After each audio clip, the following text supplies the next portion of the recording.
Bonjour Lionel. Bonjour. Comment tu vas? Ben, moi je vais bien, et toi? Mais hyper heureux d'être là, Bon, vraiment. Voilà, on a une très belle journée aujourd'hui, on a la Ouais. chance de pouvoir profiter un peu de soleil. du Ouais. soleil et du jardin Ouais. avec une bonne température Ouais, effectivement, Qui là, nous- c'est qui nous permet de faire une petite vidéo en extérieur. champêtre. En extérieur. Bon, il n'y a pas beaucoup d'oiseaux qui sifflent, donc Non, bon. non, c'est vrai, là il n'y a pas tellement d'oiseaux. Ouais, Pourtant il y en a un autour, il y hein, des a- tourterelles et tout Il y a un ça, petit ouais. automne qui arrive. Voilà. Bon, ben voilà. Donc, on va parler de choses sérieuses. Ouais, Hein, ouais. voilà, On va parler c'est- de ta venue au festival 2025, puisque tu étais déjà présent en 2024. On a eu la joie de t'avoir sur scène, parce que tu es un véritable showman. Et donc, on a eu la joie de t'avoir sur scène pour une conférence qui a décoiffé au mois de mai dernier, qui était certainement la conférence à la fois la plus dérangeante et Ouais. celle qui a interpellé le plus de monde Ouais. sur la Tartarie. Et je me suis pas fait que des amis. Oui, Gentiment ah bah, dit, gentiment oui, dit. voilà. Après, voilà, faut Voilà. avoir l'ouverture d'esprit. Voilà, on est d'accord, on n'est pas d'accord, c'est pas grave. Ce qui compte, c'est de tout entendre et puis de faire son tri et puis de recouper les informations et puis voilà. Ouais, c'est exactement ça. Je pense que c'est la critique qui fait le débat. Si C'est ça. tout le monde était d'accord, on parlerait plus de rien, puisque tout le monde est d'accord. Exactement. Donc voilà, moi j'amène mon petit truc et comme je le dis souvent, faites vos recherches, recherchez, regardez. Faites vos jeux. Allez Voilà. sur le terrain, faites vos trucs en fait. Voilà, il y a de la matière. Faites vos jeux, rien ne va plus. Exactement. Et on le voit bien en ce moment, rien ne va plus. Bah, là, c'est un non-sens. Hein. Donc on peut vraiment faire nos jeux, je pense. Ah là, c'est les zinzins de l'espace, là. Ils Voilà. font tout ce qu'ils veulent, hein. Et nous on est là. Exactement. Non, mais effectivement, non, là, il n'y a plus rien qui va. Donc cette année, tu nous avais donc fait cette conférence sur la Tartarie Ouais. qui a mobilisé pas mal de brainstorming, on va dire, dans différentes têtes. En tout cas, le mot est lâché, Tartarie. C'est Voilà. ça, Alors, le mot est lâché. Alors, pour l'année prochaine, on va changer complètement de registre puisque notre thème, c'est le féminin et le masculin sacré. Et toi, tu vas nous présenter... Alors, ce ne sera pas tout à fait une conférence que tu vas nous présenter. non. Ce sera plutôt un petit show, je dirais, qui va être un show de clôture justement du festival Ouais. et que tu as appelé Le sacré masculin. Sacré masculin. Voilà, Sacré masculin. C'est le Voilà, titre donc du show que tu vas nous présenter. Exactement. Ouais. Alors, qu'est-ce que tu vas nous raconter pendant ce show? Je crois que tu vas faire un one-man show. En fait. Ouais, c'est un one-man show. On va brûler les planches. On va faire casser les fauteuils. On va hurler de rire. Et c'est vrai que je voulais écrire quelque chose en fait sur le féminin sacré, car c'est le festival. Et puis en fait, c'est vrai que je me suis pris au jeu des conférences et à chaque fois, j'amène toujours des choses qui ne sont pas écrites. Je vais toujours plus loin que l'écriture et ce qui devrait être juste dit dans l'encadré. Donc je déborde un petit peu du cadre de ce qu'on voit. Et là, je me suis dit, là, on en a discuté tout à l'heure, et puis c'est vrai que j'aimerais bien faire une réflexion, en fait, une réflexiologie de ce que je pense de la femme, dans ce qui est de plus beau. Mais par contre, je ne veux rien écrire. Je veux que ça vienne du cœur, de mes tripes, de tout ce que j'ai vécu. D'accord. De comment j'ai vu la femme à travers les années et comment je l'ai contemplée quand j'étais jeune et jeune adulte et ainsi de suite. Et à chaque fois, je me suis toujours dit que la femme avait quelque chose de bien au-delà de l'homme, de ce qu'il représente lui, en tous les cas.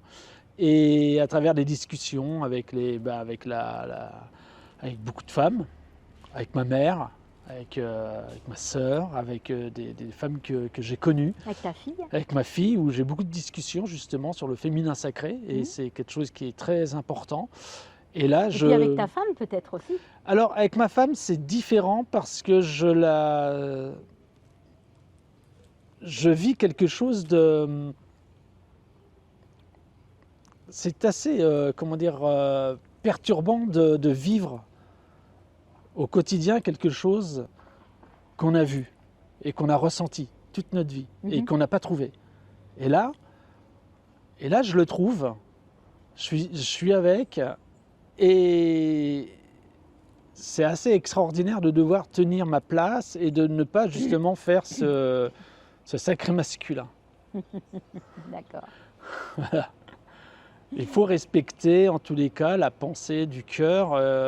On n'aime pas les gens, on n'aime pas les âmes avec notre tête. On aime les gens avec notre cœur. Exactement. Et il y a trop d'amalgame à l'heure actuelle avec le tout à l'image, où justement il y a des professionnels très forts, avec une IA bien pointue, qui font qu'à l'heure actuelle, ils se font de l'argent avec notre image. C'est-à-dire qu'on se prend en photo, et donc ça rentre dans l'appareil, on achète pour se faire prendre en photo, et ça rentre dans un business en fait. Et la femme... C'est du selfie. C'est des selfies, et c'est vrai qu'à travers les selfies, parfois on voit bien qu'il y a quelque chose de différent entre la photo qu'on voulait prendre et ce qu'on fait... Ce qu'on veut faire passer. Ouais, dans la photo. Donc il y a toujours quelque chose en fait dans le selfie qui est particulier, et je vois que chez la femme c'est quelque chose de très coloré, c'est vraiment la beauté, mais je crois qu'avec le selfie, pour certaines bien sûr, on va au-delà de l'apparence physique. Il y a quelque chose que la femme veut faire voir, et en tout cas l'homme a empêché la femme de paraître comme elle devrait être. Et justement, c'est le sacré masculin qui justement est un petit peu trop sur ce genre de légende qu'on a mis sur la femme. Elle doit faire ça, elle doit être là, c'est sa place.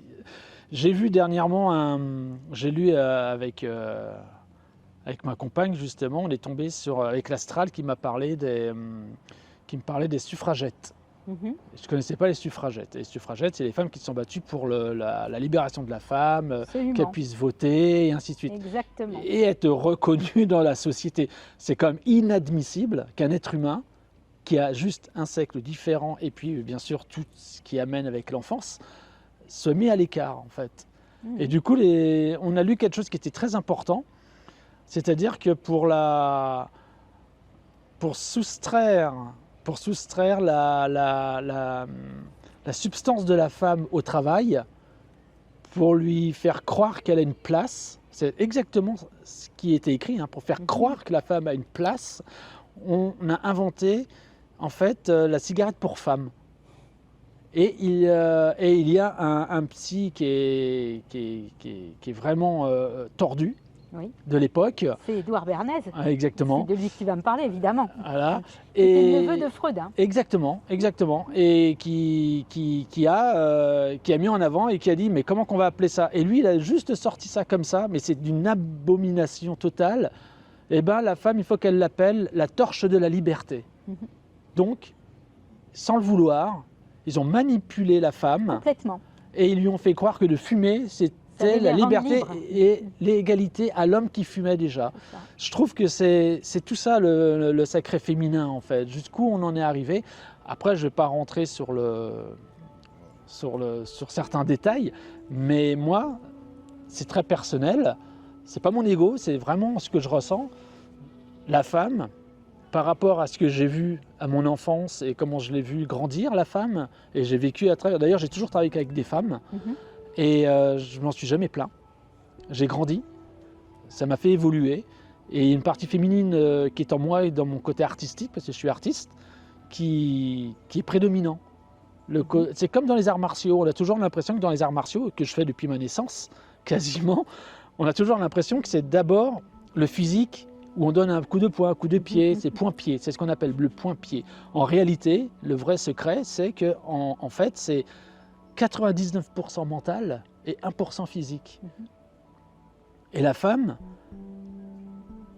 elle a cet instant naturel de défendre son enfant, de bêcher dans le jardin, d'aller cueillir les fruits, de faire les choses, et elle est toujours avec cette grâce. Et on a bon à l'habiller en homme pour se salir, pour se mettre les genoux dans la terre et tout ça, et rigoler d'elle et dire, ben, tu vois, regarde, elle a une position, elle a 4 pattes, et elle est en train de faire le truc et tout. Il y a toujours cette pensée très masculine, en tout cas, pour dégrader la femme, alors qu'elle reste très féminine, juste parce que ma mère a travaillé dans les champs, et je l'ai toujours vue en fait se relever en sueur avec le soleil, et toujours avec ce geste de remettre la mèche de ses cheveux longs en arrière. Et elle avait une telle délicatesse dans ce monde de brutes qu'il fallait qu'elle travaille au lieu d'aller à l'école et de faire des études et tout ça. Et bien tout ça, j'ai envie de le raconter, c'est quelque chose qui me tient à cœur. Alors je ne vais pas écrire un livre, je m'en sens pas je m'en sens pas d'être littéraire, mais c'est vrai que de monter sur scène et d'exploiter ça, ce que j'ai dans le cœur, sans rien décrire, juste l'envoyer comme ça et faire une interaction avec le public. Je pense que c'est important aussi je pense que ça peut être un très joli moment. Ben, en tous les cas, ça sera quelque chose de suspendu dans l'air, là, comme ça, et je pense que les hommes vont s'y retrouver. Peut-être que j'irai trop loin parce que je vais dire ma façon de penser et qu'on ne vient pas marcher sur le pied en disant qu'on le fait exprès parce qu'il y a du répondant. Je dirai les choses, et à côté de ça, je dirai aussi les choses sur la femme, ce que je pense de la femme et comment j'ai véhiculé ma philosophie de vie sur la femme. En tout cas, les rapports que j'ai eus avec les femmes ont toujours été quelque chose de très divin. De très divin. C'est comme un nectar qu'il faut... Merci pour elle. Après, moi, je te dirais franchement, j'apprécie ce que tu dis, mais toutes les femmes ne sont pas belles. Il faut quand même... voilà. Tu sais que je vais y venir. Voilà. Tu sais que c'est là et que je le sais. Étant dans parce qu'il ne suffit pas d'être une femme pour être belle. Pas du tout. Je parle bien des femmes qui sont femmes avec leur féminité et qui font des travaux d'hommes et qui restent femmes et qui aiment les enfants et qui ne veulent pas de mal et qui s'éloignent de la violence et qui ne sont pas du tout dans ce mouvement-là. Après, je ne vous parle pas de Margaret Thatcher, de Clinton et compagnie, quoi. Je veux dire, on s'éloigne un peu de ces femmes qui veulent du pouvoir d'hommes pour écraser et les femmes et les hommes pour le pouvoir. Ça, bien sûr, d'ailleurs, je ne pense même pas que je vais effleurer parce que je ne vais pas attirer et je ne vais pas, alimenter ce genre de choses. Je vais plutôt aller dans le féminin sacré par le sacré masculin et je vais plutôt aller vers ce qu'il y a de plus beau chez la femme et laisser l'ombre de certaines femmes dans l'ombre. Ça les regarde. Mais moi, j'ai choisi la lumière. Et j'ai choisi d'être dans la lumière de la femme. Parce que pour moi, il n'y a rien de plus beau dans l'univers. Il n'y a rien de plus beau qu'une femme. C'est pas l'explosion comme la jouissance d'un homme, c'est l'implosion comme la naissance d'un enfant. Et c'est ça que j'ai envie de parler. Joli, ce que tu viens de dire. C'est de ça que j'ai envie de parler. Voilà. Il y a Einstein qui avait dit quelque chose qui était assez rigolo, parce que je ne m'attendais pas du tout à ce qu'il parle de ça. Et il disait, il y a 2 amours. Il y a celui où vous êtes dans les champs et vous voyez une fleur qui est super belle et vous lui coupez la tête et vous la ramenez chez vous, vous la mettez dans de l'eau. Et il y a l'amour qui n'a pas de fondement, qui n'a pas de dôme et qui va bien au-delà de ça et qui fait ça, c'est beau, c'est l'amour, ça fait partie de la vie et du coup ça reste que visuel. Et ils ne vont pas la couper, ils vont la laisser avec ses congénères, laisser les choses se faire dans la nature. Donc il y a 2 amours en fait, une qui coupe les têtes par amour et une qui laisse pousser comme il faut. Je vais plutôt aller vers ce côté-là en fait, voilà tout simplement. Donc oui, la femme pour moi c'est quelque chose de... C'est pas qu'une question de sexe, hein, on est bien d'accord, ça va bien au-delà de ça. Oui, on parle plutôt du yin et du yang qu'il y a en chacun de nous, en fait, qu'on soit homme ou femme finalement. Mais c'est ce côté... Oui, complètement. Voilà. J'ai connu des hommes qui étaient très efféminés, qui aimaient les hommes et qui étaient très heureux, et puis je voyais leur amour qui était là, et moi j'ai trouvé ça... On n'a pas le droit d'empêcher les gens de s'aimer. Exactement. Il n'y a pas d'âge non plus. Non. Il n'y a pas d'âge pour s'aimer. Et il y a aussi quelque chose qui est quand même à mettre sur le devant de la scène, c'est que, il faut le constater, c'est que la femme est quand même plus salie dans le quotidien que l'homme. Certes. c'est comme ça, il faut le reconnaître. Je ne suis pas en train de dire que tous les hommes sont des salauds. Plus salis, plus agressés, Mais plus, oui. on peut pas le nier, ce sont des faits. Hein. C'est pas un jugement qu'on porte. Non, c'est des faits. non, c'est des faits. Des faits qu'on constate, effectivement. Alors justement, ça représente tout ce que j'ai vu dans l'alignement de ma vie, de la maman de ma mère, de ma mère, de ma mère que j'ai vu mettre au monde des enfants après moi, et ainsi de suite, et ma mère qui a été une femme-enfant à 16 ans, et qui a élevé 5 gosses, et qui a su rester belle et forte, même à travers certains coups durs d'une maladie ou des choses comme ça. Je trouve que, voilà, toutes les femmes sont des mères, en fait. Et à part ceux qui coupent des têtes, mais ceux-là, elles restent dans l'ombre, elles ont choisi l'ombre à la lumière. Bon, ben c'est comme ça, quoi. Mais, et puis, il n'y a pas d'âge pour s'aimer. Et j'ai envie de dire quelque chose qui est très important pour moi, encore une fois. Pardon, je touche le micro.